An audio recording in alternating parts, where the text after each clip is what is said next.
قرآن وہ کتاب ہے جو درس انقلاب ہے، سمجھ کے گر کوئی پڑھے تو نور علی نور ہے۔ بسم اللہ الرحمن الرحیم، الحمد للہ رب العالمین والصلاة والسلام علی اشرف الانبیاء والمرسلین، اما بعد۔ قابل صد احترام سامعین کرام، سیرت النبی کورس کی آج ہماری دوسری کلاس ہے۔ ہم نے نبی مکرم صلی اللہ علیہ وآلہ وسلم کا بچپن، آپ کی ولادت اور قبل از نبوت زندگی کا آغاز کیا تھا۔ کل کے سبق کی اگر ہم دہرائی کریں تو کل ہم نے سب سے پہلے پڑھا تھا حضور اکرم صلی اللہ علیہ وسلم کی زندگی کا 63 سالہ خاکہ، جس کو ہم نے دو حصوں میں تقسیم کیا، قبل از نبوت 40 سال، بعد از نبوت کے 23 سال، پھر بعد از نبوت کے 23 سالوں کو دو حصوں میں تقسیم کیا گیا، مکی دور کے 13 سال اور مدنی دور کے 10 سال۔ پھر ہم نے مختصراً عرب کے حالات تھوڑے سے پڑھے، مکہ کی آباد کاری حضرت ابراہیم علیہ السلام نے کی، ان کا واقعہ دیکھا۔ حضور اکرم صلی اللہ علیہ وآلہ وسلم کی ولادت سوموار کے دن 9 ربیع الاول عام الفیل کے سال 20 یا 22 اپریل 571 عیسوی میں ہوئی۔ انبیاء کرام کا جو بچپن ہوتا ہے اس کو پڑھنے کا فائدہ یا اس کو پڑھنا اس لیے ضروری ہے کہ اللہ رب العالمین نے تمام انبیاء کرام کی تربیت خود کی ہے۔ حضور اکرم صلی اللہ علیہ وآلہ وسلم کا بچپن ہم نے شروع کیا، آپ کا یتیم ہونا، اس کو ہم نے دیکھا۔ عبداللہ وہ والی لائٹ چلواؤ، وہ سامنے والی لائٹ۔ اسی طرح دائی حلیمہ سعدیہ رضی اللہ عنہ کے پاس آپ کو بھیج دیا گیا۔ یہاں تک ہماری بات کل ہوئی تھی۔ آخر میں ہم نے یہ سوال چھوڑا تھا کہ کیوں دائی حلیمہ سعدیہ رضی اللہ عنہ کے پاس اللہ کے رسول صلی اللہ علیہ وآلہ وسلم کو لے جایا گیا، آپ کو بھیجا گیا۔ اس کی علماء کرام دو وجوہات بیان کرتے ہیں، اس کو بھی آپ نے ذہن میں رکھنا ہے، یہ بڑی اہم چیز ہے کہ کیوں مکہ سے دیہات میں شہری زندگی کو چھوڑ کر دیہی زندگی میں ماں کو چھوڑ کر ایک اجنبی عورت کے پاس آپ صلی اللہ علیہ وآلہ وسلم کو بھیجا گیا۔ تو اس کی دو بنیادی وجوہات تھیں۔ کوئی بندہ ان کے درمیان میں بیٹھ جائے یا ان کو جو ہے نا الگ الگ کر کے بٹھائیں، یہ تو ساری کلاس یہی لے جائیں گے۔ جو بڑے بڑے بچے سمجھدار ہیں بس وہ بیٹھ جائیں۔ پہلی چیز ہے حضرات جسمانی نشو و نما، فزیکل ڈیولپمنٹ، کہ جو شہروں کی نسبت دیہاتوں میں زیادہ بہتر انداز سے ہوتی ہے۔ اور دوسری چیز ہے زبان و ادب، لینگویج۔ جو زبان ہوتی ہے وہ دیہاتوں میں زیادہ بہتر اور خالص ہوتی ہے، کیونکہ شہروں کے اندر کئی طرح کے لوگ، کئی قومیں، کئی زبانیں آ کر رہنے لگ جاتی ہیں، جس سے زبانیں جو ہیں وہ آپس میں مکس ہو جاتی ہیں۔ اس پر ہم آگے بات کریں گے تفصیل کے ساتھ۔ آج ہم نے تفصیل سے بات کرنی ہے، چونکہ ہم پیرنٹنگ کے اصول سیکھ رہے ہیں، ہم دیکھ رہے ہیں کہ کس طرح پیارے پیغمبر کی تربیت کی اللہ رب العالمین نے، کس کس نہج پر، ہم نے کیا کرنا ہے اپنی اولاد کے ساتھ۔ تو جسمانی نشو و نما، جو فزیکل ڈیولپمنٹ ہے، یہ بھی بچے کا حق ہے کہ اس کے اوپر والدین جو ہے وہ توجہ کریں۔ اگر آپ بچے کی جسمانی نشو و نما بہتر کرنا چاہتے ہیں تو اس میں 5 چیزوں کو خیال کرنا پڑتا ہے ہمیں۔ پہلی چیز ہے بچوں کی خوراک، بچوں کو نیچرل ماحول میں رکھنا، بچوں کی جسمانی سرگرمیاں ہونا، سونے جاگنے کا معمول اور اسی طرح طرز رہائش۔ جب یہ 5 چیزیں درست سمت میں ہوتی ہیں نا تو تب بہتر جسمانی نشوونما ہوتی ہے۔ تو شریعت اور دین ہمیں ان چیزوں کے بارے میں کیا کہتا ہے؟ نبی مکرم صلی اللہ علیہ وآلہ وسلم جو شہر چھوڑ کر گئے دیہات میں، اس کی جو وجوہات ہیں ان میں جسمانی نشوونما پہ یہ 5 چیزیں پائی جاتی ہیں۔ غذا کی اگر ہم بات کریں تو دین یہ چاہتا ہے کہ ہم وہ غذا کھائیں جس کے اندر 2 وصف پائے جاتے ہوں۔ پہلا، وہ حلال ہو، صرف حلال نہ ہو بلکہ وہ طیب بھی ہو، پاکیزہ بھی ہو۔ جیسے کہ اللہ فرماتے ہیں یا ایھا الناس کلوا مما فی الارض حلالا طیبا، لوگو زمین میں سے حلال اور طیب کھاؤ۔ تمہارا کھانا حلال بھی ہونا چاہیے اور تمہارا کھانا طیب بھی ہونا چاہیے۔ ولا تتبعوا خطوات الشیطان، شیطان کی پیروی نہیں کرنی، وہ تمہیں حرام کھلانا چاہتا ہے، اور اگر تم حرام سے بچ گئے تو وہ تمہیں طیب سے دور کرے گا۔ حلال کا متضاد اپوزٹ حرام ہوتا ہے اور طیب کا اپوزٹ خبیث ہوتا ہے۔ یا کھانا حلال ہوتا ہے یا حرام ہوتا ہے، یا کھانا طیب ہوتا ہے یا کھانا خبیث ہوتا ہے۔ اصحاب کہف کے بارے میں آتا ہے جب وہ اٹھے نا غار میں تو انہوں نے کھانا منگوایا، تو جس کو وہ کھانے کے لیے بھیج رہے تھے وہ کہہ رہے تھے فَلْيَنْظُرْ أَيُّهَا أَزْكَىٰ طَعَامًا، خیال رکھی شہر میں سے اس بندے سے کھانا لے کر آنا جس کا کھانا سب سے زیادہ پاکیزہ ہو۔ ایویں نہ کسی کا کھانا لے آنا، پاکیزہ کھانا لے کر آنا۔ اور اللہ رب العالمین فرماتے ہیں قُلْ لَا يَسْتَوِي الْخَبِيثُ وَالطَّيِّبُ، خبیث اور طیب برابر نہیں ہو سکتے، چاہے خبیث کی کثرت ہو، وہ زیادہ ہی کیوں نہ ہو، لیکن خبیث اور طیب برابر نہیں ہو سکتے۔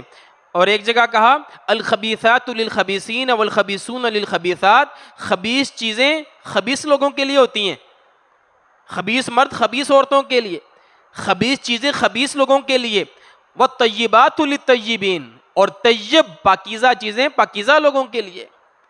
تو پہلی بات یہ ذہن میں رہے کہ جو غذا ہے نا وہ حلال بھی ہو اور طیب بھی ہو۔ طیب غذا کون سی ہوتی ہے؟ طیب غذا وہ ہوتی ہے جس کے اندر 3 چیزیں پائی جاتی ہوں۔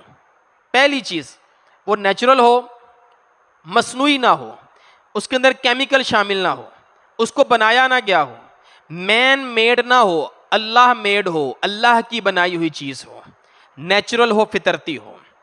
دوسری چیز، غذائیت سے بھرپور ہو، اس کے اندر غذائیت پائی جائے۔ اور تیسری چیز، جسم کے لیے نفع مند ہو، صاف ہو، نقصان دہ نہ ہو۔ جس چیز میں یہ تینوں چیزیں شامل ہیں وہ چیز طیب ہے، پاکیزہ ہے، حلال ہے۔ اور اگر کوئی چیز حلال تو ہے لیکن اس میں یہ چیزیں نہیں پائی جاتی تو وہ حلال ہے، طیب نہیں ہے۔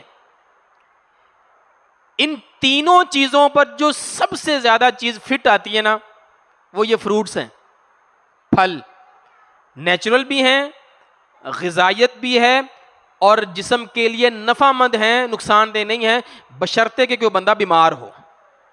بیمار الگ، اس کا ایک الگ مسئلہ ہے۔ حضرت علی کو اللہ کے رسول نے بیماری میں کھجوریں بھی نہیں کھانے دی تھی۔ یہی پھل ہیں جن کے بارے میں حضرت ابراہیم علیہ السلام نے دعا کی تھی وَارْزُقْهُم مِّنَ الثَّمَرَاتِ، اللہ میری اولاد کو پھلوں میں سے رزق دینا۔ اور جنت میں بھی اللہ نے جنتیوں کے لیے کیا رکھا ہے؟ پھل رکھے ہیں۔ کلما رزقوا منہا من ثمرۃ رزقا، اللہ فرماتے جب بھی ان کو پھل دیے جائیں گے تو وہ کھائیں گے تو کہیں گے رزقنا من قبل، یہ پھل تو ہم نے دنیا میں بھی کھائے ہیں، تو ہم نے پہلے بھی کھائے ہوئے ہیں۔ تو سب سے پاکیزہ جو چیز ہے نا طیب، وہ یہ پھل ہیں۔ اسی طرح خالص دودھ ہے، جو نیچرل چیزیں ہیں۔ ڈرائی فروٹس آپ دے سکتے ہیں بچوں کو، یہ ایک بڑی اعلیٰ چیز ہے۔ شہد کے اندر ڈرائی فروٹس آپ دیکھیں، یہ نیچرل بھی ہے، شہد بھی نیچرل ہے، ڈرائی فروٹس بھی نیچرل ہے، غذائیت سے بھرپور ہیں اور بچوں کے لیے نافع مند ہیں، نفع مند ہیں، خاص طور پر اس عمر میں جو ان کی گروتھ کی عمر ہے، جو ان کی گروتھ کی عمر ہے، جس کو ہم بچپن کہتے ہیں۔ تو اس طرح کے بچوں کے لیے پیکٹس بنائے جا سکتے ہیں۔ دکان سے چیز دینے کی بجائے اس طرح کے گھر میں پیکٹس بنائے جا سکتے ہیں. اس سے بچا جائے، کیونکہ یہ حلال تو ہے، حلال ڈپارٹمنٹ نے اس کو حلال کیا ہوا ہے، لیکن کیا خیال ہے یہ طیب بھی ہے، یہ نیچرل ہے؟ نہیں. غذائیت کیسی ہو سکتی ہے اس کے اندر؟ اور جسم کے لیے نقصان دہ ہے، فائدہ مند ہے؟ پہلے آپ کھلا دیتے ہیں بچوں کو، بھی ڈاکٹر کے پاس لے کے جا رہے ہوتے ہیں. نبی مکرم صلی اللہ علیہ وآلہ وسلم جب معراج پر گئے نا، تو حضور کے سامنے دو چیزوں کو پیش کیا گیا، ایک میں تھا دودھ اور ایک میں تھی شراب. کہا حضور اس میں سے ایک کا انتخاب کر لیں. پیارے پیغمبر نے خود سوچا اور سوچ کر دودھ کا انتخاب کیا. حضرت جبرائیل نے فرمایا اللہ کا شکر ہے آپ نے فطرت کا انتخاب کیا. دودھ کیا ہے؟ فطرت ہے، نیچرل ہے. شراب نیچرل نہیں، وہ تو انسان کی بنائی ہوئی چیز ہے، پروسیسڈ فوڈ ہے. کہا اللہ کا شکر ہے آپ نے فطرت کا انتخاب کیا. وَلَوْ أَخَذْتَ الْخَمْرَ، حضور اگر آپ شراب کا انتخاب کرتے غوت امتک، آپ کی امت گمراہ ہو جاتی. انتخاب کس کا؟ حضور کا. اور گمراہ کون ہو رہا ہے؟ امت. علماء نے کہا اس کا مطلب یہ ہے بڑوں کے فیصلے قوموں پر اثر انداز ہوتے ہیں، حضور کا کیا ہوا فیصلہ امت پر اثر انداز ہوتا. اللہ کا شکر ہے آپ نے فطرت کا انتخاب کیا. اور امت کیا کر رہی ہے؟ جس کے نبی نے فطرت کا انتخاب کیا، گمراہی سے بچایا امت کو. اللہ رب العالمین نے بچے کے لیے سب سے جو پاکیزہ چیز رکھی ہے وہ ماں کا دودھ ہے، اور ہم نے اس کو چھوڑ کر ڈبے والا دودھ رکھا، جو نہ نیچرل ہے، نہ غذائیت اس کے اندر وہ والی ہے، نہ جسم کے لیے اتنا نافع مند ہے جتنا ماں کا دودھ ہے. اور اگر کبھی آپ غور کریں نا، یہ برانڈ کا ہے، نیسلے کا، اس کے اوپر ایک عبارت لکھی ہوئی ہے، یہ نو مولود بچوں کے لیے غذائی فارمولا ہے، یہ قدرتی دودھ نہیں ہے. لوگ کہتے ہیں یہ ڈبے والا دودھ ہے، وہ کہہ رہے ہیں یہ قدرتی دودھ نہیں ہے، یہ فارمولا ہے. اور نیچے لکھا ہوا ہے یہاں پر ماں کا دودھ بچے کے لیے بہترین غذا ہے، خود ہی لکھا ہوا ہے نا. اللہ کے رسول کو اللہ ماں سے دور کر کے دائی حلیمہ کے پاس بھیج رہے ہیں کہ ان کا دودھ زیادہ نافع مند ہے، اور ہم گھر میں رہ کر اپنے بچوں کی یہ تربیت کر رہے ہیں، ان کے لیے یہ اہتمام کر رہے ہیں. تو اس چیز کا بھی خیال کرنا چاہیے. آج کل ہم طیب غذا سے دور کیوں ہیں؟ اس کی 3 بنیادی وجوہات ہیں، ذرا غور کیجئے گا. پہلی چیز لذت. ہمیں نا ٹیسٹ پہ لگا دیا گیا، ہم اس جگہ کا انتخاب کرتے ہیں جہاں ٹیسٹ اچھا ہو، ہم اس چیز کو کھاتے ہیں جس کا ٹیسٹ ہمیں اچھا لگتا ہے. پہلے لوگ ٹیسٹ نہیں دیکھتے تھے، پیاز سے روٹی کھا لی، اچار سے روٹی کھا لی، جو مل گیا اس سے روٹی کھا لی، پانی کے ساتھ دودھ کے ساتھ روٹی کھا لی. روٹی اندر جانی چاہیے، غذا اندر جانی چاہیے. ذائقہ نہیں ہوا. اب ہر چیز میں ذائقہ مسالے ملتے ہیں ذائقہ ڈالنے کے لیے. دوسری چیز سہولت. اب خواتین کو چاہیے سہولت، زیادہ محنت نہ کرنی پڑے. ساگ پر بڑی محنت لگتی ہے، کڑی پر بڑی محنت لگتی ہے، یا دیگر چیزوں پر بڑی محنت لگتی ہے. اتنی محنت نہیں ہوتی ہم سے، سیدھا سیدھا سا کام ہونا چاہیے. ہاف فرائی جو ہے وہ فریز چیزیں آپ کو مل جاتی ہیں، گھر میں لائیں، تیار کریں، فارغ بن جاتا ہے چیز. اور اگلی چیز کیا ہوتی ہے؟ عجلت. ہر چیز جلدی جلدی چاہیے، جلدی. ٹائم نہیں ہے ہمارے پاس، ہم ویلے مصروف ہیں، ہمارے پاس ٹائم نہیں ہے. ہمیں لذیذ چیز چاہیے، سہولت کے ساتھ چاہیے، اور جلدی چاہیے. ابھی آرڈر کرو ابھی گھر پہنچے، جس کو ہم کہتے ہیں فاسٹ فوڈ. فاسٹ، ہر چیز فاسٹ چاہیے ہمیں. تو ان تینوں چیزوں پر جو چیز پوری اترتی نا وہ یہ ہے 2 منٹس نوڈلز. بچہ کہتا ہے مجھے بھوک لگی، مجھے کوئی چیز چاہیے، اماں کہتی ٹائم کوئی نہیں، چل نوڈل پایا، پانی تیار کیے 2 منٹ میں بچے کے لیے تیار.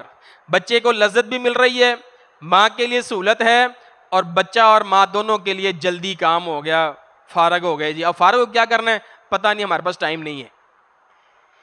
جو ہم کھانا کھاتے ہیں نا یہ دو قسم کا ہوتا ہے. ایک ہوتا ہے ان پروسیسڈ فوڈ جو بالکل نیچرل ہوتا ہے, جیسے آپ یہ چیز دیکھ سکتے ہیں, یہ پھل پڑے ہیں, انڈا ہے, گوشت ہے, یہ ان پروسیسڈ فوڈ ہے. اور جب اس کو ہم پروسیسڈ کر دیتے ہیں تو وہ اس شکل میں آ جاتا ہے جس کو ہم پروسیسڈ فوڈ کہتے ہیں. یہ دیکھیں ان پروسیسڈ اور پروسیسڈ فوڈ, یہ آپ دیکھ سکتے ہیں.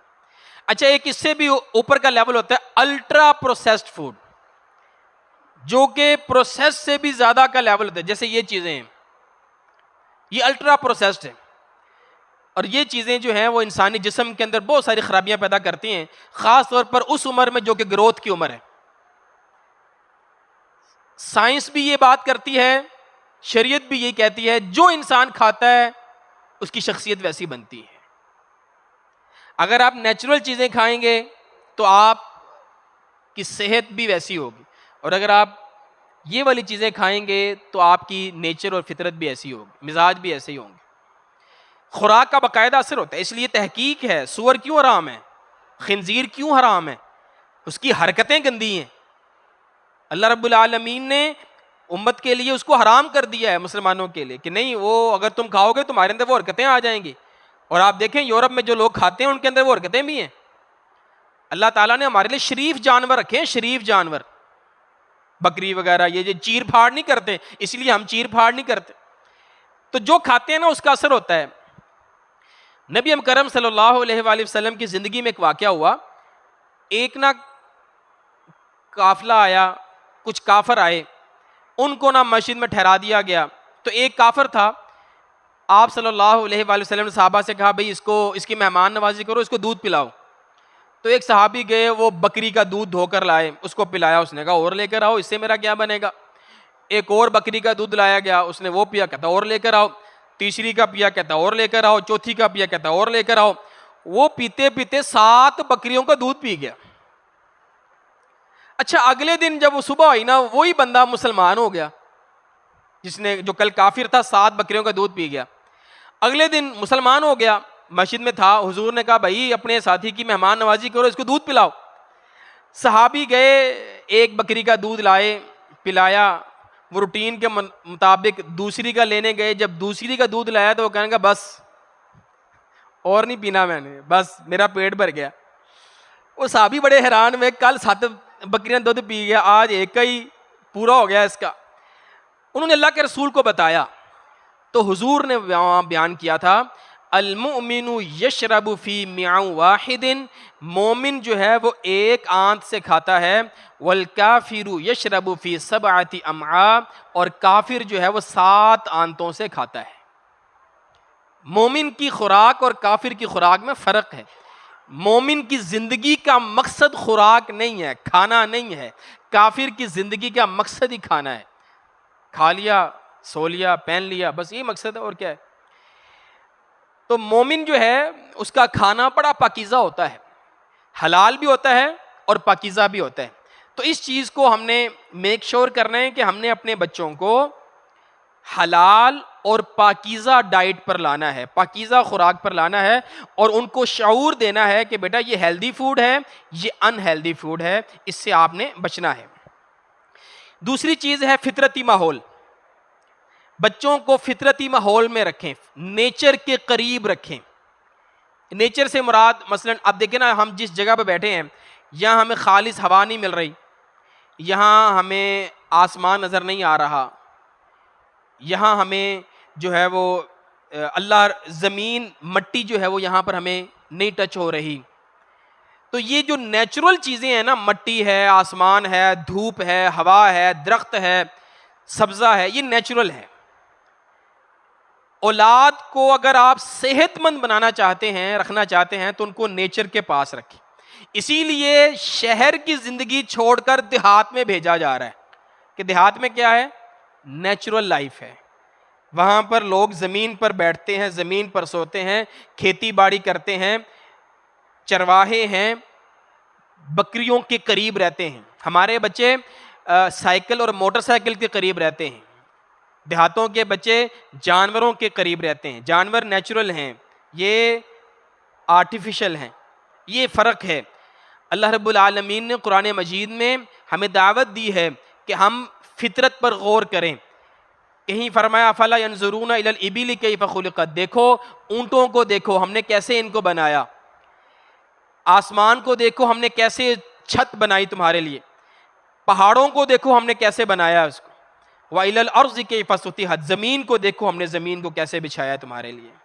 اللہ دعوت دے رہے ہیں ان چیزوں کو دیکھنے کی. لیکن کیا ہم نے اپنے بچوں کو ان چیزوں کا مشاہدہ کروایا ہے؟ کیا انہوں نے اونٹ کو دیکھا ہے، سمجھا ہے، جس کو صحرا کا جہاز کہا جاتا تھا؟ کیا وہ جانتے ہیں اونٹ کے بارے میں، آسمان کے بارے میں؟ تو ان چیزوں کی دعوت دی ہے اللہ رب العالمین نے ہمیں. سورہ بقرہ میں اللہ فرماتے ہیں ان فی خلق السماوات والارض واختلاف اللیل والنہار، آسمان اور زمین میں دن اور رات کے بدلنے میں، سورج جب طلوع ہوتا ہے نا، وہ والا جو منظر ہے سورج کے طلوع ہونے کا اور پھر سورج کے غروب ہونے کا جو منظر ہے، جو سن رائز اور سن سیٹ کہتے ہیں، کیا وہ ہم نے بچوں کو دکھایا ہے؟ کبھی اگر آپ بچوں سے پوچھے بیٹا کتنی دیر ہوگی تم نے سن رائز دیکھا، سن سیٹ دیکھا تھا، آخری مرتبہ کب دیکھا تھا، ستارے جو ہیں وہ آخری مرتبہ کب دیکھے تھے؟ یہ نیچرل ہے. اگر ہم فطرت کو نہیں دیکھیں گے، فطرت کے پاس نہیں رہیں گے، تو ہم اللہ رب العالمین کا تعارف کیسے حاصل کریں گے؟ کیونکہ آپ جس کی چیز استعمال کرتے ہیں اسی کا تعارف حاصل کرتے ہیں اور اسی سے پھر آپ کی محبت ہوتی ہے. پھر اللہ نے کہا وَالْفُلْكِ الَّتِي تَجْرِي فِي الْبَحْرِ، دیکھو کشتیاں کیسے سمندر کے اوپر چلتی ہیں. بِمَا يَنْفَعُ النَّاسِ وَمَا أَنزَلَ اللَّهُ مِنَ السَّمَاءِ مِن مَّاءٍ، اللہ آسمان سے پانی کیسے اتارتا ہے. یہ واٹر سائیکل کیا ہے، کس طرح بادل بنتے ہیں اور بادلوں میں جو ہے وہ پانی ہوتا ہے اور پھر وہ برستا ہے. فَأَحْيَا بِهِ الْأَرْضَ بَعْدَ مَوْتِهَا، پھر اس سے مردہ زمین زندہ ہوتی ہے. یہ جو مردہ زمین کا زندہ ہونا ہے یہ ہماری اولاد نے دیکھا ہے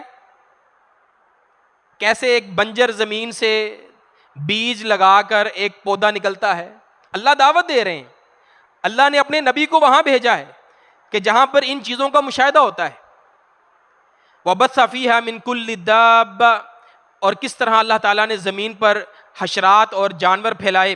وَتَصْرِيفِ الرِّيَاحِ، اللہ ہواؤں کو پھیرتے ہیں. وَالسَّحَابِ الْمُسَخَّرِ، اللہ نے بادلوں کو مسخر کر رکھا ہے. کیسے بادل جو ہے وہ ہواؤں میں چل رہے ہیں.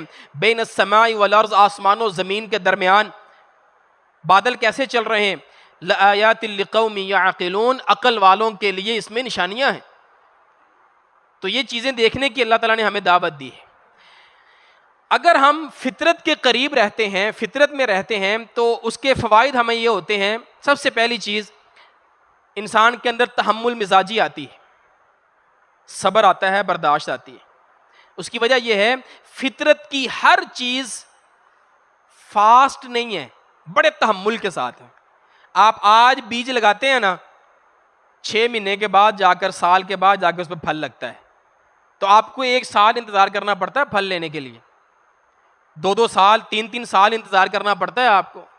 آپ جانور پالتے ہیں، 2 سال کا 4 سال کا جانور ذبح ہونے کے قابل ہوتا ہے، 4 سال تک آپ کو تحمل کر کے رہنا پڑتا ہے. لیکن شہروں کی زندگی میں ہمیں چاہیے ہر چیز ابھی، اور جب وہ ابھی مل جاتی ہے تو مزاج میں تیزی پیدا ہوتی. تو آپ جو دیکھتے ہیں نا، نئی جنریشن کہتے ہیں بڑے تیز نے جی ہے، یہ بڑی فاسٹ جنریشن ہے. کیونکہ ہم فطرت کے پاس، ہم ایسے بٹن دباتے ہیں ہمارا پورا کمرہ ٹھنڈا ہو جاتا ہے. ہم نے کیا ہواؤں کا پھرنا دیکھنا ہے، ہم نے تو اے سی دیکھا ہے.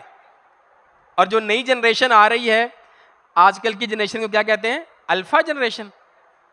نہیں، جین زی تو آپ لوگ ہو گئے نا، جو ہمارے بچے ہیں ان کے لیے الفا آ گیا، نیا ایک لفظ آ گیا. جو آپ لوگوں کے بچے ہوں گے تو وہ تو اے سی کی پیداوار ہے. آپ اور میں اے سی کی پیداوار نہیں ہے، وہ اے سی کی پیداوار ہے.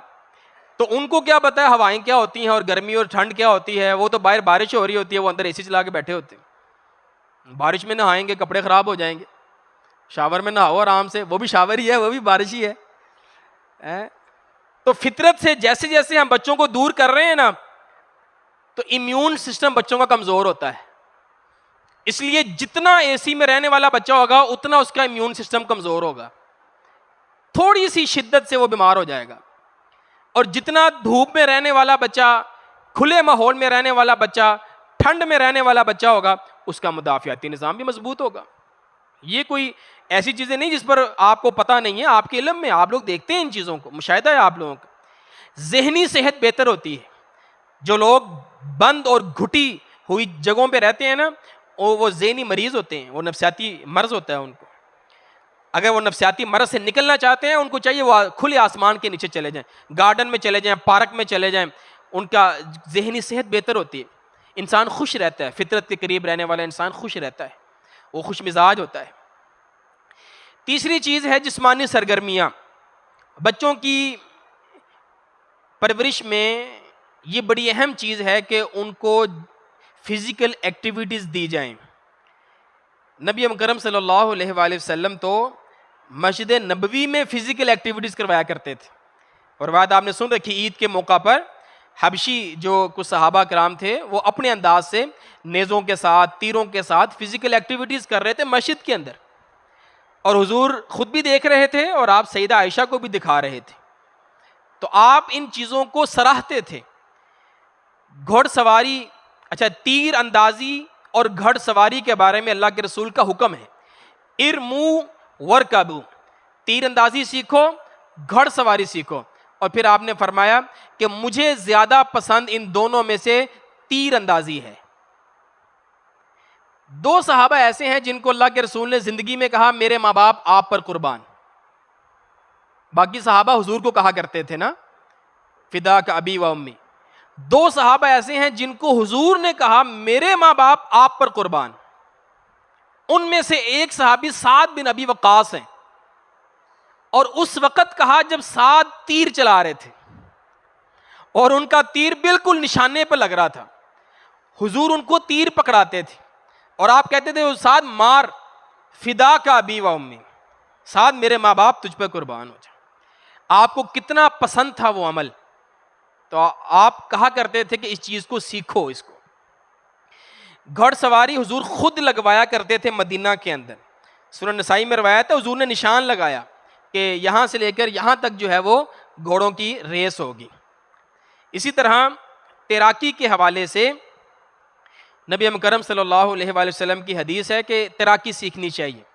یہ آپ کے علم میں ہے کتنی اعلیٰ قسم کی جسمانی ایکٹیویٹی ہے، اور خاص طور پر اگر بچے ہوں تو آپ دیکھیں ان چیزوں پر انگریز بہت کام کر رہا ہے۔ سال ڈیڑھ سال کے بچوں کو وہ سوئمنگ سکھاتے ہیں۔ غرض چاہے ان کی کوئی اور ہے، مقصد کوئی اور ہوگا، ٹورنامنٹ جیتنا ہوگا، ہمارا وہ مقصد نہیں ہے، لیکن بہرحال بچوں کی فزیکلی ایکٹیویٹی شریعت ہمیں یہ چیزیں سکھاتی ہے۔ ایک اور آخری اہم دلیل کے طور پر وہ حدیث ذہن میں رکھا کریں کہ جب سیدہ فاطمہ غلام لینے کے لیے پیارے پیغمبر کے پاس گئیں اور جا کر اپنے ہاتھوں کے نشان دکھائے کہ ہاتھوں پر چھالے نکل آئے ہیں اور مشکیزہ اٹھا کر کمر پر بھی نشان ہیں، تو کہا کہ کچھ غلام دے دیں۔ اللہ کے رسول نے فرمایا جاؤ چلی جاؤ۔ تو آپ واپس آ گئیں۔ واپس جا کر حضور شام کو ان کے گھر گئے، حضرت علی بھی موجود تھے، حضرت فاطمہ بھی موجود تھیں۔ آپ نے فرمایا فاطمہ، اے علی، میں تمہیں غلام سے زیادہ بہتر ایک چیز بتاتا ہوں، اور وہ یہ ہے رات کو سونے سے پہلے 33 مرتبہ سبحان اللہ، 33 مرتبہ الحمدللہ، 34 مرتبہ اللہ اکبر پڑھ لیا کرو، اللہ تمہاری تھکاوٹیں دور کر دے گا۔ فزیکلی ایکٹیویٹی نہیں چھوڑنی۔ سمجھ آ رہی بات؟ حضور کہنا کیا چاہتے ہیں؟ تھکاؤ اپنے آپ کو، نہیں تھکاؤ گے تو جلدی مر جاؤ گے، جلدی اللہ کے پاس چلے جاؤ گے۔ اپنے جسم کو تھکاؤ، اور جب تھک جاؤ نا تو پھر یہ ذکر کر لیا کہ اللہ تعالیٰ تھکاوٹیں بھی دور کر دے گا۔ ہماری تو تھکاوٹ بھی پیناڈول سے اتر دی ہے، بہت زیادہ تھکے ہو نا آپ کہتے یار پیناڈول دی گولی لو تو سو جاؤ۔ حضور کہہ رہے ہیں اذکار کر لیا کرو تھکاوٹ۔ سیدنا علی رضی اللہ تعالیٰ عنہ فرماتے ہیں زندگی میں نے کبھی یہ اذکار نہیں چھوڑے۔ کسی نے کہا جنگ جمل اور جنگ صفین میں بھی آپ نے کیے تھے؟ کہا ہاں، جنگ جمل اور صفین میں بھی میں نے رات سونے سے پہلے یہ اذکار کیے تھے، کیونکہ مجھے جو ہے وہ نصیحت پیارے پیغمبر نے کی تھی۔ تو یہ چیز جو ہے اس کو ہم نے دیکھنا چاہیے کہ بچوں کے اندر خاص طور پر فزیکلی ایکٹیویٹی جو ہے وہ جاری رہیں۔ اسی طرح سونے جاگنے کا جو معمول ہے صحت کے لیے بہت ضروری ہے۔ اللہ رب العالمین قرآن میں فرماتے ہیں ہم نے رات کو تمہارے لیے سونے کا سبب بنایا ہے، دن جاگنے کے لیے ہے، رات سونے کے لیے ہے۔ اچھا، آپ اگر تھوڑا سا ریسرچ کریں نا تو آپ کو ایک چیز ملے گی، جس طرح یہ گھڑی ہے نا 24 گھنٹے کی، یہ سورج سے چلتی ہے، اس کا تعین سورج کے ساتھ ہوتا ہے نا۔ 24 گھنٹے میں سورج جو ہے وہ ایک چکر پورا کرتا ہے، زمین ایک چکر پورا کرتی ہے۔ ایک کلوک ہے جس کو بایولوجیکل کلوک کہا جاتا ہے، ہمارے جسم کی بھی ایک گھڑی ہے، ایک کلوک ہے۔ جیسے آپ کو بھوک لگتی ہے، وہ اس وقت کے اعتبار سے نہیں لگتی، آپ کے جسم کے اعتبار سے آپ کو بھوک لگتی ہے۔ آپ کی روٹین بن جاتی ہے نا تو پھر اس وقت آپ کو بھوک لگنا شروع ہو جاتی ہے، آپ کا ایک کلوک سیٹ ہو جاتا ہے۔ کب آپ کو نیند آنی ہے، کب آپ نے سونا ہے، آپ کے جسم نے آپ کو بتانا ہے۔ اللہ تعالیٰ نے ہمارے جسم کو ڈیزائن ایسا کیا ہے، اس کے اندر ایک پورا بایولوجیکل کلوک ہے، کب اس نے سونا ہے، کب اس نے جاگنا ہے، یہ فطرت ہے۔ اگر آپ کو کسی کے چھوٹے بچے ہوں، جو نیو بورن بیبی ہوتا ہے نا، وہ 20-21 گھنٹے سوتا ہے، 3-4 گھنٹے جاگتا ہے، پھر آہستہ آہستہ اس کی نیند کم ہوتی ہے، وہ 18 گھنٹے پر آئے گا، پھر وہ 16 گھنٹے پر آئے گا۔ بعض اوقات ماؤں کو عادت پڑ جاتی ہے کہ سو نہیں رہا، بس اب اس کا وہ ٹائم ڈیوریشن ختم ہو گیا، اب وہ اٹھے گا۔ آپ دیکھیے گا وہ خود بخود اس کی نیند کم ہوتی چلی جائے گی۔ اللہ تعالیٰ نے یہ سافٹ ویئر اپ ڈیٹ کر کے انسان کو پیدا کیا ہے، اور ایک وقت آتا ہے جب آپ میچور ہو جاتے ہیں تو آپ کی عمر جو ہے وہ 8-10 گھنٹے ہو جاتی ہے ان نیند آپ کی، اور جیسے ہی سورج ڈھلتا ہے نا، آپ دیکھیں سارے چرند پرند سارے جانور سو جاتے ہیں، یہ بایولوجیکل کلوک ہے یہ۔ لیکن ہم کیوں نہیں سوتے؟ واللہ یہ لائٹ نہ ہو آپ اور میں بھی سو جائیں۔ یہ لائٹ ہمارا وہ جو بایولوجیکل کلوک ہے نا، اس کو مجبور کرتی ہے، سونے نہیں دیتی ہمیں، یہ اٹھا دیتی ہے۔ وہ جو وقت ہے نا ہمارا سونے کا، آپ سوئے ہوئے بندے کے کمرے میں جا کے بلب جلانا اٹھ جائے گا وہ۔ تو یہ جب سے یہ لائٹ آئی ہے نا، تب سے ہم نے اپنا بایولوجیکل جو کلوک ہے نا وہ خراب کر لیا، اور وہ اتنا خراب ہوا ہے کہ راتوں کو جاگ رہے ہیں اور دن میں سو رہے ہیں، جبکہ ہمیں سب کو معلوم ہے کہ پیارے پیغمبر کی حدیث ہے کہ مجھے حضور، صحابہ فرماتے حضور کو عشاء کے بعد کا کلام بہت برا لگتا تھا، ناپسند تھا۔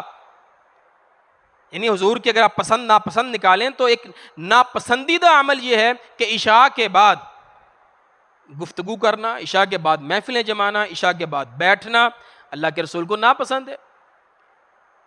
اگر کوئی بندہ کہ جی میں فجر تو وقت پہ پڑھ لیتا ہوں، رات کو چاہے میں عشاء کے بعد ہی بیٹھتا، لیکن پھر بھی ناپسندیدہ عمل ہے نا ایک۔ تو ان چیزوں کو بھی خیال کرنا چاہیے، بچوں کو عادت ڈالنی چاہیے جلدی سونے کی۔ جو بچے جلدی سوتے ہیں، جن کی نیند پوری ہوتی ہے، دیکھ لیجئے گا وہ پڑھائی میں اچھے ہوتے ہیں، جن کی نیند پوری ہوتی ہے۔ نائٹ لائف جو ہے اس سے بچنا چاہیے، اس سے پرہیز کرنا چاہیے، یہ کوئی اچھی چیز نہیں ہے۔ پھر سب سے زیادہ خطرناک چیز بچوں کے لیے یہ ہوتی ہے کہ جب بچے رات کے اندھیرے میں لائٹ یوز کرتے ہیں، موبائل کی لائٹ ان کی آنکھوں میں پڑتی ہے، یہ والا سین اور یہ والا سین جو ہے آپ کے علم میں ہونا چاہیے، موبائل وغیرہ سے بلو لائٹ ایک نکلتی ہے، یہ بہت نقصان دہ ہوتی ہے بچوں کے لیے، اور پھر ہم دیکھتے ہیں کہ بچوں کی یہ حالت ہوتی ہے، چھوٹے چھوٹے بچوں کے آنکھ لگی ہوتی ہے، ہم کہہ رہے ہوتے ہیں یار موبائل بڑا دیتے، دکھا کون رہے ہیں؟ آپ اور میں دکھا رہے ہیں نا اس کو۔ یہ بچہ ساری زندگی کیا کہے گا آپ کے ساتھ، کیا کہے گا آپ کو؟ بچپن میں آپ تھوڑا سا اس کو فورس کر لیں، نہ دکھائیں، ساری زندگی آپ کو دعائیں دے گا، میری نظر ٹھیک ہے، میرے والدین نے میری کیئر کی تھی۔ آپ اس کے لاڈ اٹھا لیں، اس کو دکھانے لگ جائیں، اس کی نظر کمزور کر دیں، کہے گا یار ابا جی نے اس وقت مجھے روکا ہوتا تو آج مجھے یہ عینک نہ لگتی۔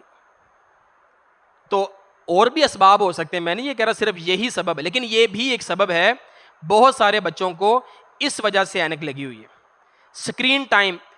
سکرین ٹائم رات سونے سے پہلے اور صبح سونے سے اٹھنے کے بعد بالکل نہیں ہونا چاہیے۔ یہ سب سے زیادہ نقصان دہ ٹائم ہیں دو، سونے سے پہلے اور اٹھنے کے بعد۔ ابھی آدمی کی نیند پوری ختم نہیں ہوتی، آنکھیں پوری کھلتی نہیں ہیں، وہ موبائل دیکھنا شروع کر دیتے ہیں، جس کی وجہ سے اس کی آنکھوں پر زور پڑتا ہے، آنکھیں کمزور ہوتی ہیں۔ اور تیسرا موقع ہے کھانا کھاتے ہوئے، ان 3 موقعوں پر بچے کو آپ نے بالکل سکرین نہیں دکھانی، نہ ٹی وی دکھانا ہے نہ موبائل دکھانا ہے. سونے سے پہلے، اٹھنے کے بعد، کھانا کھاتے ہوئے. یہ 3 چیزیں 3 وقت میں اگر آپ بچوں کو بچانے میں کامیاب ہو گئے نا تو آپ کامیاب ہیں. 5ویں چیز ہے طرز رہائش. رہائش جو ہے نا وہ ایسی ہونی چاہیے کہ ہوادار ہو. مثلا یہ والا جو ماڈل ہے نا اس میں ہو سکتا ہے کہ نیچرل ہوا نہ ہو، نیچرل لائٹ نہ ہو. تو ایسا گھر، ایسی رہائش ہو جہاں لائٹ نیچرل ہو، ہوا نیچرل ہو. اور ایک اور میں آپ کو بات بتاؤں، کوشش کیا کریں گھر کو تازہ ہوا رکھا کریں. ہوا بوسیدہ ہو جاتی ہے، جیسے کھانا بوسیدہ ہو جاتا ہے نا، تو جب ہم کھڑکیاں بند رکھتے ہیں تو ہوا بوسیدہ ہو جاتی ہے. تو بڑے کہتے ہیں کہ سردیوں میں بھی ونڈوز کھول دیا کریں ایک دفعہ دن میں، ہوا کراس ہو جائے، تازہ ہوا اندر آ جائے اور جو 2 دن کی پہلے کی ہوا ہے وہ باہر نکل جائے. تو تازہ ہوا ہم نے لینی ہے، بوسیدہ ہوا نقصان دہ ہوتی ہے ہماری زندگی کے لیے. اگر ہم نبی کرم صلی اللہ علیہ وآلہ وسلم کی رہائش کو دیکھیں تو آپ کی مسجد جو ہے اس کا ایک بڑا سارا صحن تھا، یعنی زیادہ حصہ صحن پر مشتمل تھا. آپ کے جو حجرات تھے یا آپ کے حجرات ہیں، ان حجروں کو اگر آپ دیکھیں تو سب حجرات میں چھوٹا چھوٹا صحن ہے، ایک ایک کمرہ ہے اور صحن ہے. کوئی حجرہ بغیر صحن کے نہیں ہے، ہر حجرے میں صحن موجود ہے. یہ بھی ایک ماڈل ہے، ایک کمرہ ہے صحن ہے، کمرہ ہے صحن ہے. اور یہ پوری مسجد نبوی ہے اس کا صحن ہے، اور یہ کھجوروں کے باغات ہیں. یہ اگر آپ ماڈل دیکھیں، یہ مدینہ منورہ کا ایک تخیلاتی ماڈل ہے جس میں دکھایا گیا ہے کہ مدینہ کیسا ہوتا تھا.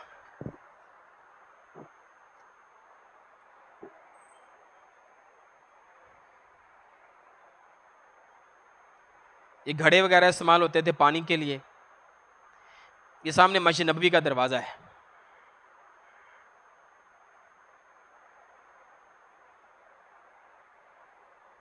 یہ حجرہ ہے، یہ مسجد نبوی کا صحن ہے. یہ پچھلی سائڈ اصحاب صفہ کے لیے ہے، یہ آگے نماز کے لیے جگہ ہے.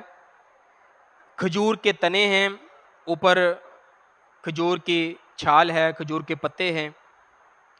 زمین کچی تھی نیچے. یہ بالکل محراب والی پہلی صف میں سیدہ عائشہ رضی اللہ عنہا کا حجرہ تھا. یہ چھوٹا سا صحن آپ دیکھ رہے ہیں، اور یہ ایک کمرہ ہوتا تھا. ہر بیوی کا، ہر حجرے کا ایک کمرہ ہوتا تھا. سارا کچھ نیچرل آپ کو نظر آئے گا. مٹی ہے، کھجور کے تنے ہیں، کھجور کے پتے ہیں. اس طرح کے گھر میں پیارے پیغمبر رہا کرتے تھے. سیدہ عائشہ کے حجرے میں ہی اللہ کے رسول کی قبر مبارک ہے. یہ میں نے 5 چیزیں آپ کے سامنے رکھی ہیں فزیکل ہیلتھ کے حوالے سے، فزیکل ڈیولپمنٹ کے حوالے سے. غذا، فطرتی ماحول میں رہنا، سونے جاگنے کا معمول، فزیکل ایکٹیویٹیز، اور 5ویں چیز طرز رہائش، خالص تازہ ہوا ان کو ملے. کوشش کریں، ہم اپنے بچوں کو دیہاتوں میں نہیں بھیج رہے، شہر میں رہتے ہوئے ان چیزوں کا اہتمام کریں. بچوں کے لیے ان چیزوں کا اہتمام کریں تو انشاءاللہ بچے بڑے ہو کر آپ کو اچھے الفاظ سے یاد کریں گے، آپ کو دعائیں دیں گے. چھٹی چیز جو میں نے بات کی تھی دوسری، وہ ہے زبان اور ادب. ہمارے ہاں پنجابی، چونکہ ہم پنجاب میں رہنے والے ہیں، ہماری زبان پنجابی ہے، تو پنجابی زبان خالص کہاں پر ہے؟ شہروں میں، دیہاتوں میں؟ دیہاتوں میں. شہروں میں ذرا مکس پنجابی ہے. بالکل اسی طرح مکہ جو ہے نا وہ تو شہر ہے اور وہاں تو لوگوں کا بڑا آنا جانا ہے. تو وہ مکہ شہر میں عربی زبان خالص نہیں ہے، عربی زبان خالص دیہاتوں میں ہے. اس لیے دیہاتوں میں جا کر بچوں کو عربی زبان سکھانے کے لیے رضاعت کا جو بچپن ہے وہ وہاں پر گزروایا جاتا تھا. اور وہی عمر ہوتی ہے بچے کے ووکیبلری کی. 1.5 سال سے 2 سال، 2.5 3 سال یہ عمر ہوتی ہے بچے کی زبان سیکھنے کی. تو زبان اتنی اہم ہے کہ اللہ رب العالمین نے اپنے نبی کو اپنی ماں سے جدا رکھا ہے کہ وہاں پر بچہ زبان اچھی سیکھ لے گا. اور کون سی زبان؟ جو ان کی مادری زبان ہے. انگلش سیکھنے کے لیے نہیں بھیجا تھا. ہم بچے کے اوپر کوشش کرتے ہیں، قربانی بھی دیتے ہیں، پیسہ بھی خرچ کرتے ہیں، مادری زبان پہ نہیں، ایک اجنبی زبان پر جو بچے کی زبان، جو گھر میں بھی ہم بھی نہیں بولتے. ہم کہتے ہیں تو سیکھ لا، اسی نہیں بولنی، ایسے پنجابی بولنی، تجھے انگلش آنی چاہیے. اپنی مادری زبان کتنی اہم ہے. جو ہماری تہذیب ہے نا، تہذیب اپنی مادری زبان میں اگلی جنریشن پہ منتقل ہوتی ہے. جو زبان ہوگی ویسی تہذیب ہوگی. یہ نہ سمجھیے گا کہ آپ زبان انگلش سکھا لیں گے اور تہذیب اسلامی سکھا لیں گے. اگر انگلش زبان آئے گی تو تہذیب بھی یورپین آئے گی. میں ایک مثال دیتا ہوں آپ کو، ہمارے بڑے مثال دیا کرتے تھے. اردو زبان جو ہے نا بڑی ادبی زبان ہے، بڑی پاکیزہ اور ادب والی زبان ہے، اس اعتبار سے کہ ہم جب اپنے بڑے کو بلاتے ہیں نا تو ہم آپ کیا بلاتے ہیں؟ کیا کہتے ہیں؟ آپ. حالانکہ آپ جمع کا صیغہ ہے، اس کی واحد ہوتی ہے تم، لیکن ہم تم نہیں کہتے، ہم آپ کہتے ہیں. آپ تشریف رکھیں. اچھا، انگلش میں آپ کے لیے کیا ہوتا ہے لفظ؟ یو. اور تم کے لیے یو. تو ویئر آر یو فرام؟ تو اگر میں آپ سے پوچھوں آپ کہاں سے ہیں تو میں تم کہاں سے ہو، اس کے لیے ایک ہی لفظ ہے یو. میں اپنے باپ کو بھی یو کہوں گا، ہاؤ آر یو. میں اپنے ٹیچر کو بھی یہی کہوں گا، ہاؤ آر یو. میں اپنے دادا کو بھی یہی کہوں گا، ہاؤ آر یو. وہ میرے لیے سارے برابر ہیں. اور جب ہم اردو میں بات کریں گے، آپ تشریف رکھیں، ہم اپنے لیے بھی ہم کا لفظ استعمال کرتے ہیں. ہم وہاں گئے تھے، جمع کا لفظ استعمال کرتے ہیں. میں نہیں کہتا، ہم کہتے ہیں. بہت سارے ایسے آپ کو الفاظ ملیں گے جو آپ کی تہذیب کے لفظ ہوں گے، اور اگر آپ ان کو نہیں نہ لیں گے تو پھر دوسرے کی تہذیب بھی زبان کے ساتھ آئے گی، آپ کے گھر میں آئے گی. سوچنے اور سمجھنے کا عمل مادری زبان میں ہوتا ہے. اگر آپ گہرائی میں جانا چاہتے ہیں کسی چیز کی تو آپ اپنی مادری زبان میں جا سکتے ہیں. کسی اجنبی زبان میں آپ ڈیپ تھنکنگ نہیں کر سکتے، گہری سوچ آپ کو نہیں آتی. اس لیے وہ بچے جن کو چھوٹی عمر میں اپنی زبان نہیں سکھائی جاتی بلکہ دوسری زبان سکھائی جاتی، وہ زبان تو سیکھ لیں گے لیکن ڈیپ تھنکنگ نہیں ان کو آئے گی، گہری سوچ نہیں ہوگی ان کی، سطحی سوچ رکھیں گے وہ. فراست، وسعت، گہرائی صرف مادری زبان میں ہی ممکن ہے. اللہ تعالیٰ نے ہر نبی کو اپنی قوم کی زبان دے کر بھیجی ہے، بلسان قومہ، اپنی قوم کی زبان. دوسروں کی زبان نہیں سکھائی اللہ نے، اپنی قوم کی زبان. نبی مکرم صلی اللہ علیہ وآلہ وسلم کو بلسان عربی مبین، ایک بہترین واضح عربی زبان سکھا کر بھیجی اللہ کے رسول کو. اور حضور فرمایا کرتے تھے مجھے فخر ہے کہ میرا بچپن بنو سعد میں گزرا، دائی حلیمہ سعدیہ کے پاس. بنو سعد کی عربی زبان بڑی اعلیٰ تھی، حضور فخر کیا کرتے تھے. امام ابن القیم رحمہ اللہ فرماتے ہیں پیارے پیغمبر کے بارے میں، نبی اکرم صلی اللہ علیہ وآلہ وسلم تمام نوع انسانی سے بڑھ کر فصیح اللسان تھے، شیریں بیان تھے، الفاظ کی ادائیگی اور گرفت کا اعلیٰ ملکہ رکھتے تھے.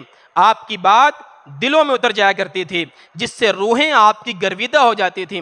آپ کی اس خوبی کے معترف دشمن بھی تھے. آپ خطیب ہیں، آپ دائی ہیں، آپ نے دعوت دینی ہے تو آپ اس زبان اور زبان کے اسالیب کو بخوبی انداز سے پہچانتے ہوں. تو اللہ کے رسول صلی اللہ علیہ وسلم نے زبان وہاں پر سیکھی. اچھا، ہماری جو زبان ہے نا وہ عربی سے بڑی ملتی جلتی زبان ہے، اردو زبان. اس کو لشکری زبان بھی کہا جاتا ہے. اس کی وجہ یہ ہے کہ اس کے جتنے الفاظ ہیں نا وہ کئی زبانوں سے مل کر بنے. عربی زبان کے الفاظ ہیں اس میں، فارسی کے الفاظ ہیں، ترکی زبان کے الفاظ ہیں، سنسکرت کے ہیں، پشتو کے ہیں اور مقامی زبانوں کے بھی الفاظ ہیں. اردو زبان کوئی الگ سے زبان نہیں ہے، یہ کئی زبانوں کا مجموعہ ہے. تو اس میں بہت سارے الفاظ ایسے ہیں جو آپ کو عربی میں مل جائیں گے. سورہ فاتحہ اگر آپ نے ترجمہ سیکھنا ہو نا اس کا، سورہ فاتحہ کے جتنے الفاظ ہیں سارے اردو میں استعمال ہوتے ہیں. صرف 2 یا 3 لفظ ایسے ہیں جو اردو میں استعمال نہیں ہوتے، باقی سارے اردو میں استعمال ہونے والے لفظ. تو عربی اگر سیکھنی ہے تو اس کے لیے اردو اچھی آنی چاہیے. عربی بڑی آسان انداز سے آپ سیکھ سکتے ہیں. دیکھیں عربی کے حروف تہجی اور اردو کے حروف تہجی ملتے جلتے ہیں، سیم حروف تہجی ہیں ہمارے، ٹھیک ہے. تو اگر ہم اپنے بچوں کی اسلامی تربیت کرنا چاہتے ہیں قرآن مجید کا فہم ان کو دلانا چاہتے ہیں تو اس کے لیے بہت ضروری ہے کہ ہم اردو زبان پر ان کی مہارت رکھیں ان کو. عربی تو وہ بھی ہماری مادری زبان نہیں ہے، لیکن اردو زبان پر اگر ان کی گرفت ہوگی تو کل وہ عربی زبان کی طرف بڑی آسانی سے منتقل ہو جائیں گے، وگرنہ بہت مشکل ہے. ہمارے ساتھ نا آج کل ایک بڑا مسئلہ، یہ جن کو جینزی کہہ رہے ہیں نا، جینزی علماء کی گفتگو نہیں سنتے، وہ جمعہ نہیں پڑھتے، خطبہ نہیں سنتے، آخر پر ٹھیک ہے چلے جائیں گے، جمعہ ہی پڑھنا ہے. وہ کہتے ہیں ہمیں مولوی صاحب کی سمجھ نہیں آتی. مولوی صاحب کی اردو بڑی ہائی ہے، حالانکہ وہ بڑی سادہ گفتگو کر رہے ہوتے ہیں. مسئلہ یہ ہے اس بچے کی اردو بڑی لو ہے، اس کو تو یہ نہیں پتہ لگتا 53 کتنے ہوتے ہیں. وہ کہتا ہے سر کتنے، انگلش میں بتائیں 53. اب میں جمعے میں اس کو ہر چیز کی تشریح تو نہیں نہ کر سکتا. مسئلہ یہ کہتے ہیں جی ان کی زبان بڑی ثقیل ہے. اور بھائی ہماری ثقیل نہیں ہے، آپ کی بڑی کثیف ہے، خفیف ہو گئی ہے زبان. اب وہ زبان جب میچ نہیں نہ کر رہی تو کیا ہو گیا، ایک گیپ آ گیا. اچھا اب وہ کہتے ہیں جی مولوی کو چاہیے انگلش بولے. وہ کہتے ہیں مولوی کو چاہیے انگلش بولے. ہم نے تو چونکہ اردو سیکھنی نہیں ہے نہ ہم نے عربی سیکھنی ہے، تو آپ چونکہ خطیب ہیں، دائی ہیں، آپ دعوت کے میدان، آپ انگلش سیکھ لیں، ہم نے کوئی نہیں سیکھنی سوگی. وہ بھی بوجھ ہم پر ڈال دیا، وہ بھی علماء پہ بوجھ ڈالی جا رہے ہیں کہ جی آپ انگلش بولا کریں. پھر یہ نوجوان یوتھ جو ہے نا وہ آپ کے پاس آئے گی.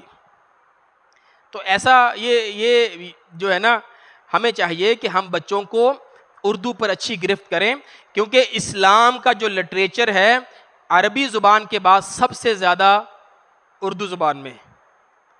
بہت سارے ایسی فیملیز ہیں کہتی ہیں جی ہمیں انگلش میں ترجمہ دیں. اچھا صحیح وال میں ایسی فیملیز ہیں وہ کہتی ہیں جی کوئی ایسا بندہ ہے جو انگلش میں بچوں کو ترجمہ پڑھا دے. میں کہاں سے لے کر آؤں آپ کے لیے. اچھا جو پڑھانے والا ملتا ہے وہ عالم نہیں ہوتا، وہ انگلش تو پڑھا لے گا، ترجمہ بھی پڑھا لے گا، لیکن اسے قرآن نہیں آتا. تجوید جو ہے وہ اردو اور عربی کا مکسچر ہے.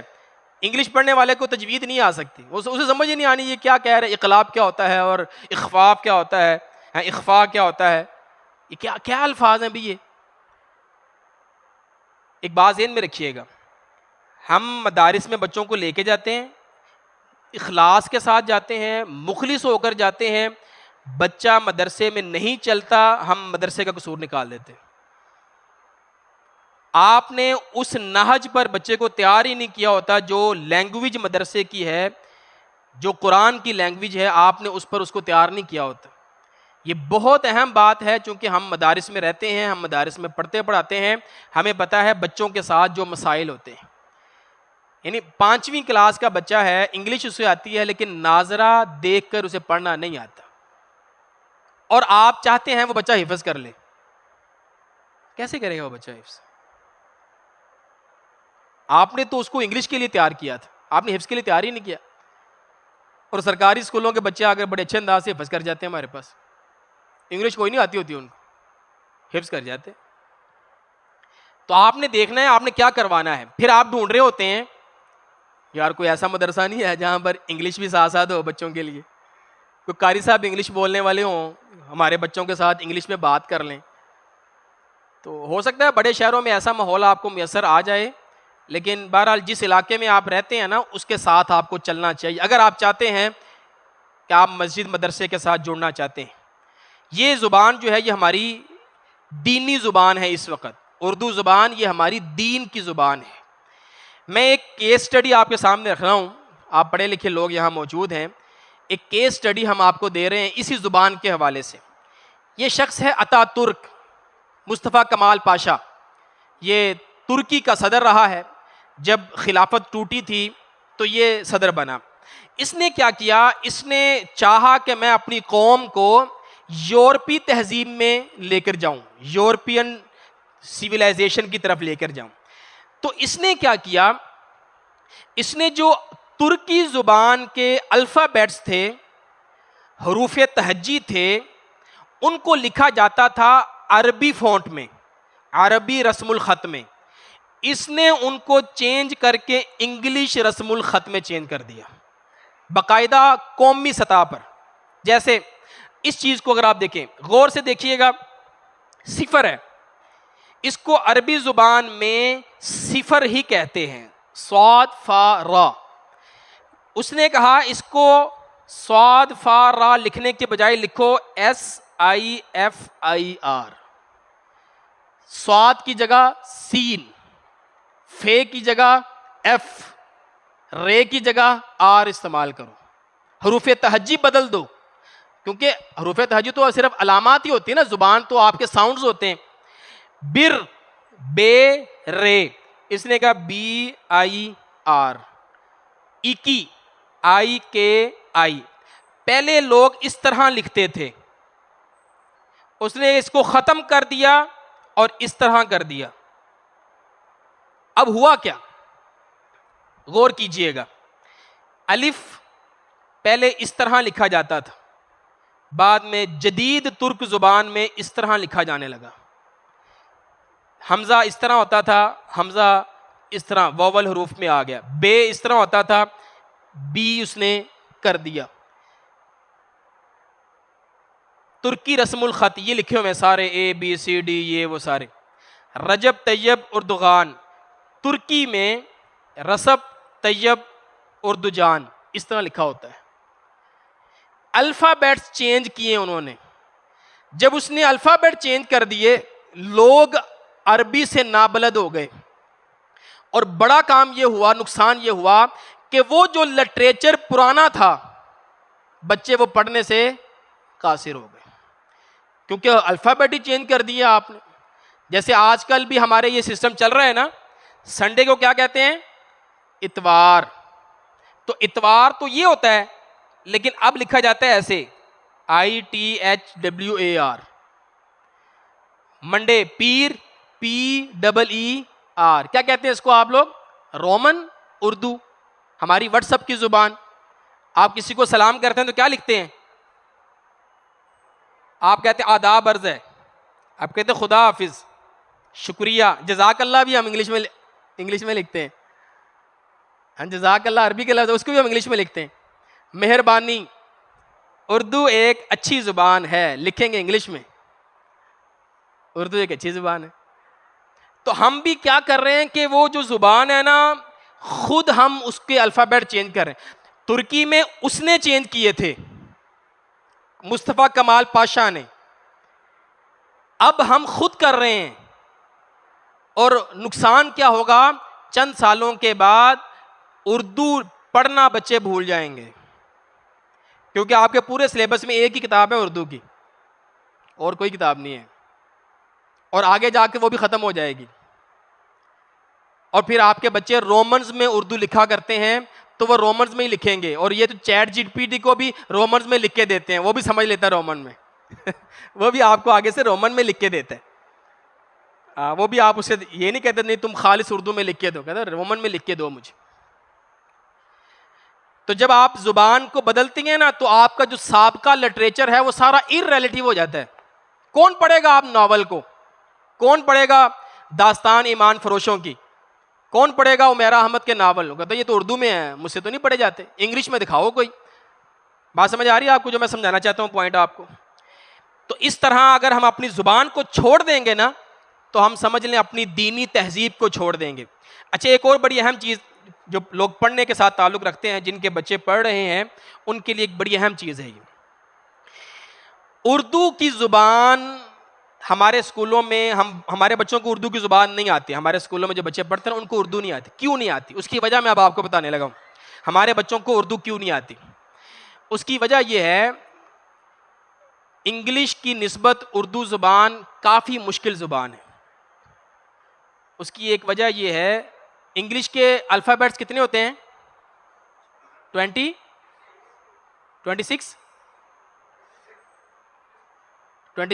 26، عربی کے اردو کے کتنے ہوتے ہیں، ہاں 29 30 کہتے ہیں، سامنے کی لکھے 54۔